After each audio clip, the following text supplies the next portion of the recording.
এ কারণে মুমিন যখন পুলসিরাতের পুলের উপর দিয়ে যাবে তখন দোজখ থেকে কান্নার আওয়াজ আসবে, চিৎকার করে দোজখ বলতে থাকবে, যাও যাও মুমিন, তুমি একটু জলদি অতিক্রম করে চলে যাও, তোমার জ্যোতিতে আমি নিভা গেলাম, তো আমি নিভা যাইতেছি, তুমি একটু জলদি করে অতিক্রম করে চলে যাও। দুনিয়ার আগুন পানি দিলে নিভি, জাহান্নামের আগুন একটা পানি দিয়া নিভে, যে পানিটা বান্দার চোখ দিয়া বের হয়। বান্দা আল্লাহর ভয়ে যে চোখের পানি বান্দার চোখ থেকে প্রবাহিত করে, এর এক একটা ফোঁটা চোখের পানি এত পাওয়ারফুল,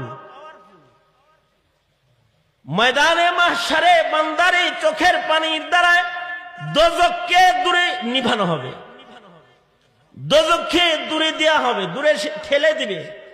যার চোখের পানি দুনিয়ার মাটিতে যত বেশি হবে, চোখের পানি দিয়া জাহান্নাম নিভে যাবে।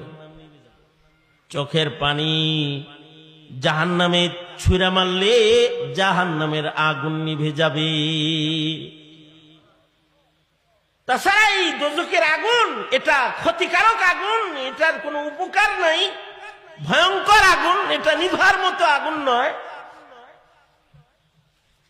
এই দোজখের আগুন, এইটার থেকে আল্লাহ তাআলা বাঁচতে বলেছেন, ইয়া আইয়ুহাল্লাযীনা আমানু কু আনফুসাকুম ওয়া আহলিকুম নারা, এই ঈমানদারেরা তোমরা নিজেকে এবং তোমাদের আহালকে দোজখ থেকে বাঁচাও, আগুন থেকে বাঁচাও, জাহান্নামের আগুন থেকে বাঁচাও। জাহান্নামের আগুন থেকে কে বাঁচবে? জাহান্নামের আগুন থেকে সে বাঁচবে যে জান্নাতকে নিজের জন্য নিশ্চিত করতে পারবে। সুবহানাল্লাহ বলেন। জান্নাতকে নিশ্চিত করেছে, তো সে দোজখের আগুন থেকে বেঁচে গেছে। এই জান্নাত নিশ্চিতকরণ যেটা, এটার জন্য অনেক বেশি কিছুর দরকার নেই।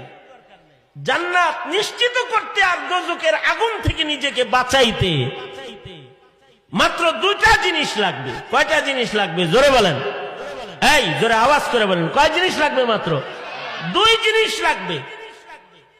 এক নাম্বার হলো শিরিক মুক্ত সাচ্চা পাক্কা একটা ঈমান লাগবে। শুধু ঈমান দিয়ে দোজখ থেকে নিজেকে বাঁচানো সম্ভব নয়, ঈমানের সাথে